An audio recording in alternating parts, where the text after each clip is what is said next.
সাউদ্দিন সাহেবের সঙ্গে দেখা করতে গেছে কিছু লোক ওই শিলং এর বাংলোতে, তার মধ্যে ছবিতে ডাইন পেশে গালে হাত দিয়া বসে আছে ব্যক্তিটা কে? হ্যাঁ, ব্যক্তিটা গুরুত্বপূর্ণ, কারণ সালাউদ্দিন সাহেবের সাথে সকল মিটিং এ তার উপস্থিতি দেখা যায়। সে ঠিক ওই একই চেয়ারে বসে। এইটা সাহেব, আপনি দুটা ছবি পাশাপাশি দেখান না।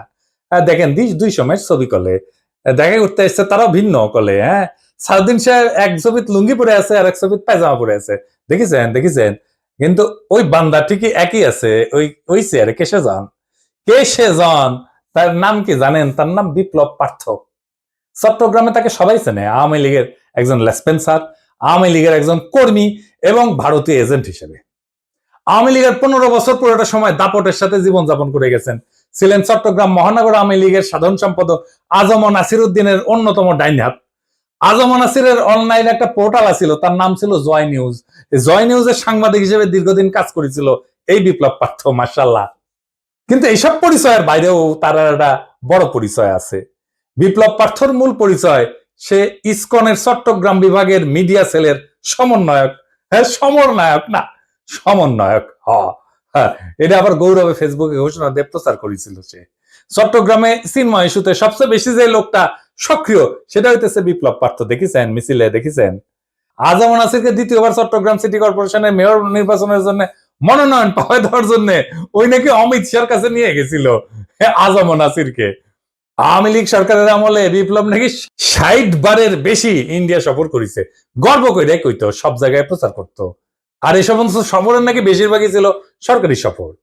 তার পাসপোর্ট যাচাই করা হোক, তার প্রমাণ মিলবে। ইমিগ্রেশনে খোঁজ নেন, দেখেন কয়বার গেছিল। এটা পুলিশের কাজ, গোয়েন্দা সংস্থার কাজ। কেন একজন ব্যক্তি এতবার ভারত সফরে গেল, সেটা নিশ্চয়ই কারণ আছে। অনুসন্ধান করে এই রহস্য উদ্ধার করা হোক। এতদিন আওয়ামী লীগ হইলেও, এত সাজলেও আওয়ামী লীগ সাজলো, 5ই আগস্টের পর হঠাৎ কইরা রূপ বদল করে বিএনপি হয়ে গেছে। সব প্রোগ্রামে যায় বিএনপি। একসময় সাংবাদিকতা করলে এখন পুরোপুরি বেকার করে, ওখানে কাজ করে না। তো শোনা যায় আর কি যে ওক নাকি রয় ঢুকাইছে বিএনপির মধ্যে, এবং বিএনপির সমস্ত তথ্য ভারতে পাচার করার জন্য। এমন একজন বিতর্কিত সেন্সিটিভ লোক ফ্যাসিবাদী সরকারের সময় কয়েকবার দেখা করছে সালাউদ্দিন সাহেবের সাথে। কি কারণে? সালাউদ্দিন সাহেবকে তো কইতে হবে, কেন সে সব মিটিং এ থাকে। 5ই আগস্টের পর বিপ্লব পার্থ শেল্টার হইতেছে, গডফাদার হইতেছে বিএনপির আরেক স্থায়ী কমিটির সদস্য আমির খসরু মাহমুদ চৌধুরী। দেখেন ওর সাথে, দেখেন খালি ঘুরে বেড়ায়। স্বীকৃত, এটা প্রকাশ্য এবং স্বীকৃত। অথচ গত 15 বছরে ছাত্র দল এবং যুব দল করা হিন্দু সম্প্রদায়ের প্রচুর লোক আছে চট্টগ্রামে, তারা কাছে ভিড়তে পারে না আমির খসরু মাহমুদের। তাদেরকে বাদ দিয়া লীগের দালাল ভারতীয় এজেন্ট বিপ্লবকে জন্মাষ্টমীর নাম দিয়া চট্টগ্রামের রাজনীতিতে থিতু করার চেষ্টায় মরিয়া খসরু এবং সালাউদ্দিন চক্র। ছবিতে দেখেন বিপ্লব পার্থ মোদির সাথে ছবি, দেখেছেন? মোদির সাথেও ছবি, সালাউদ্দিনের সাথেও ছবি, ইসকনের চিন্ময়ের সাথে ছবি, ইন্ডিয়ান হাই কমিশনের সাথে চট্টগ্রামের বিভিন্ন ইভেন্টের ছবি। এবার বুঝেছেন তো আমির খসরু কেন অমিত শাহের সামনে জুইকাপ্পর নাম করতে যায়। কানেকশন বুঝেন? আমির খসরু, সালাউদ্দিন, ইসকন সব বরাবর। আর একটা ইস্যু আছে, সেটা হইতেছে মরাল ইস্যু।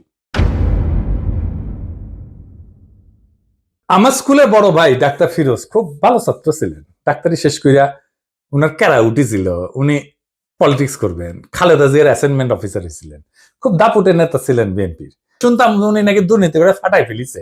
হ্যাঁ, তারপরে শুনি 111-এর পর অস্ট্রেলিয়াতে গেছে। একটা ছোট্ট ঘরে 2 মেয়ে সহ পুরা পরিবার নিয়ে থাকতেন। ওই একই ঘরে থাকা, ঘুমানো। নিজে নাইট গার্ডের চাকরি করেছেন ডাক্তার হইয়া।